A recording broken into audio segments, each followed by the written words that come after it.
Тук почиват тленните останки на най-народния от всички народни артисти на България – Георги Парцалев.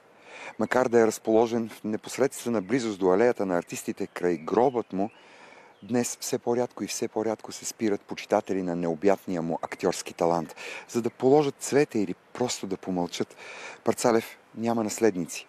Няма кой да се погрижи за състоянието на неговия последен дом. Уви, отиде си преди 36 години и не доживя началото на демократичните промени в България, времената на свободно слово и свободно изявление на личността. Слава Богу, не доживя години, в които бездарни аматьори имитират неговия талант и трупат напълно незаслужена слава, а неговата, бляскавата му актьорска слава потъва като пръста на гроба му.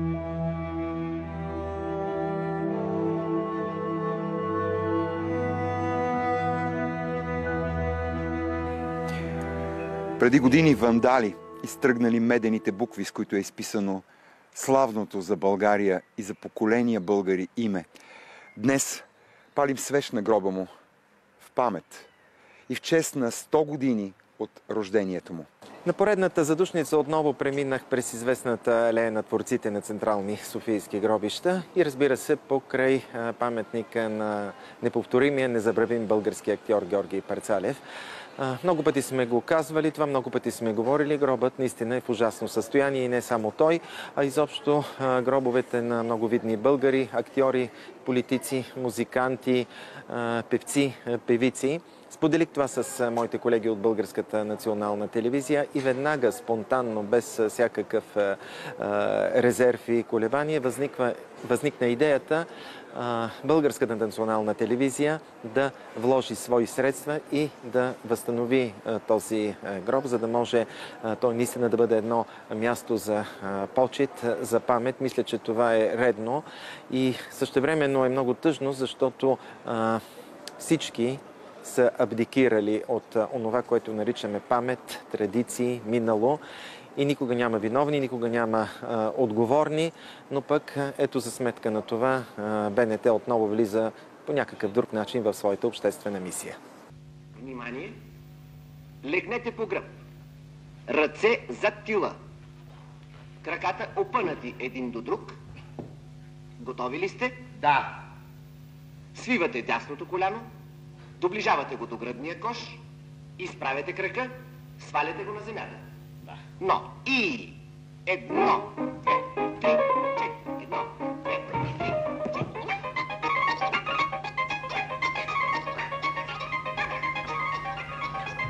Прекалено бързо е това.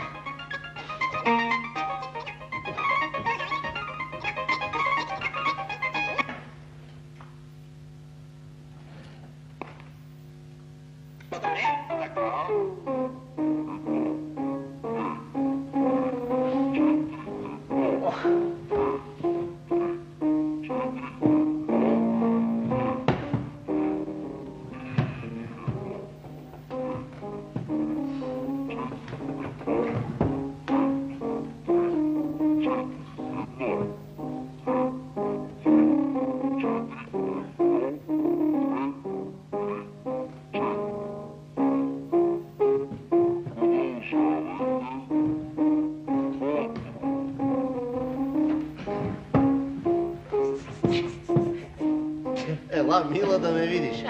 Какво по дяволи ти си решил да правиш? Не виждаш ли, свали си очилата и погледни отблизо. Поддържам се свеж. Познавах се с Георги Парцалев, когато той беше станал вече легенда, беше любимец на публиката от цяла България. Предложих му да направим една пиеса, едно представление, с което обикаляхме цяла България. Жоро се отнесе с голям професионализъм, беше прецизен към всяка една дума, отнасяше се към текста с голямо уважение. Всички знаем, че Георги Парцалев мечтаеше да играе драматични и бих казал романтични роли. В една от последните си публични изяви той каза: аз целият съм ваш и вие всичките сте мои. Той ще остане наш.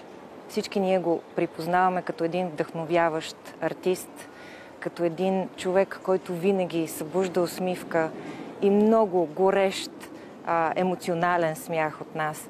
Помня го изключително в детството си и в юношеството си с неговите изяви по Българската национална телевизия. Най-правата вяра си. Само тя не е изопачила Словото Божие. Дайде! Да си малко, бе! Дайде! Абе, я нема за нас, е. Ако имаш и Господ, сега нямаш да сме в този положение. Грехота е да се говори така, сине. Без Господа Бога... Айде, качвай се! Айде! Здраво! Ко правиш? Няма нищо, ние да сме здрави. Георги Парцалев е, разбира се, един от най-големите български актьори на всички времена, към когото аз имам по-скоро сложни отношения, защото както е голям актьор, така той беше част и от живота на моето семейство. Аз буквално съм израснал с него. Той живееше в дома, моят роден дом и конкретно в дома на моята леля Жана Стоянович. Безбройни са срещите с него, безброен е и неописуеме смехът, който той е причинявал.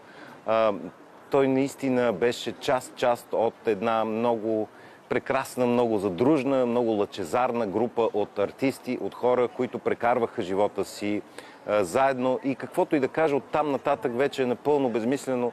Той е човек, който трябва да се гледа, който трябва да се помни и може би някой ден наистина ще се намерят и хора, които да разкажат за него както трябва. Най-мая значи, бе, то. Пуснат ги от чужбина, бе, седи по 3 месеца в голям хотел, не влиза в банята да се окъпи. Съдени излагат държавата. Част от Виена, като бях с този, с бай Панайот от Каспичан бяхме, и там им дохак на австрийците, защото те все големи гяули са пишат, питам и много. Слушай, реко, бе, хер, може ли ми каза, реко, колко километра има от Виена до Баден? Той вика 30 километра, викам тъй 30. Ами от Баден до Виена, реко, колко? Защо ще се връщам? Не да ги знае тя, баре. Той ме гледа, че къде са кикоти насреща ми, вика, те същото е. Как може, каза, да задавате такива тъпи елементарни въпроси? Толкова е ясно и просто, че колкото е от Виена до Баден, толкова е от Баден до Виена. Те също. Как ще е, реко, все също, бе? Таранколо. На мене ли, реко, те с номера? Те същото. От 1 януари, реко, до 1 април 3 месеца. 3, вика, реко е. Ами от 1 април до 1 януари 3 ли са? 9 сме. Не се оставям аз чужденец да намини. Наистина сме големи длъжници. Големи длъжници сме не само на Парцалев, но на всички великани от неговия ранг. И най-малкото, което можем да направим днес е, например, да почистим гроба му. От друга страна се радвам, че Парцалев нямаше тази орисия да доживее 100 години. Надявам се да има благословията хилядолетия да живее в сърцата и в умовете на хората. Защото трябва да помним, че такива като Парцалев са били част от нас и част от нашата история. Слава на Бога!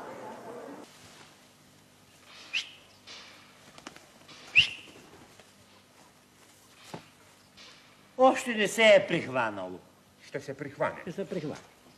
Стига да го гледаме и поливаме, няма как да не се прихване и да не пусне корен. Ако човек не е успял нищо да измъти в полуга си, то ще знаеш, че живота му не е минал на празно, ако е успял поне едно дръвче да посади в земята. Това съм го чувал аз още през пролетта, когато бе акцията за защита на гората. Тогава за дървото много се говори. Каза се колко е полезно и да не се посяга на него. При акцията за жената също така много се говори за жената. Каза се колко е тя полезна и равноправна, но не се каза да не се посяга на нея. Изглежда, че горе не се бяха уточнили на кое да се посяга и на кое да не се посяга. Спомням си и още едно представление в Хисаря.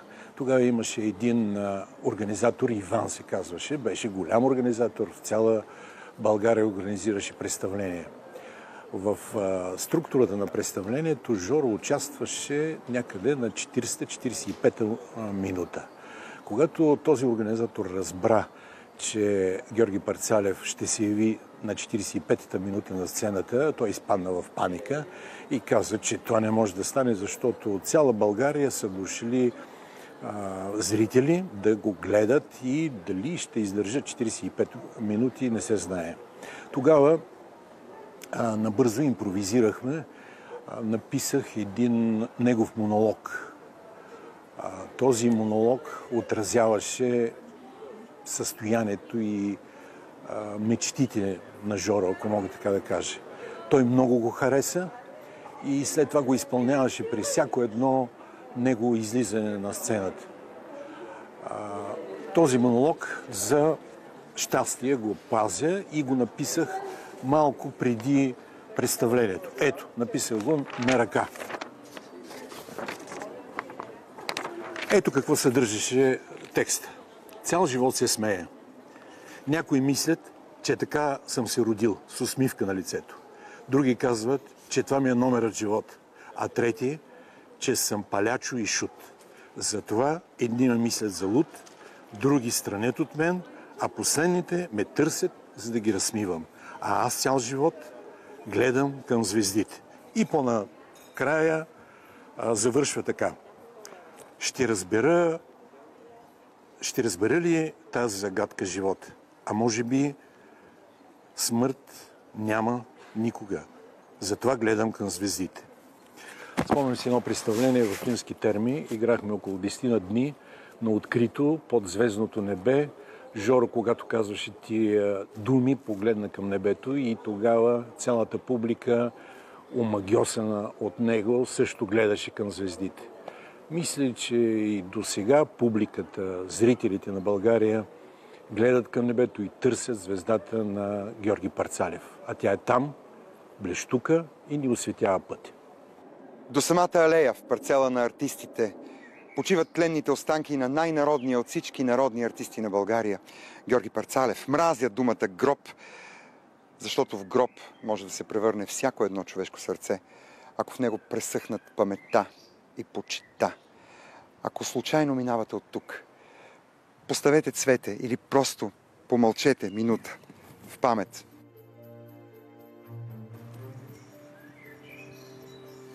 На Георги Парцалев. Навършват се 100 години от рождението му.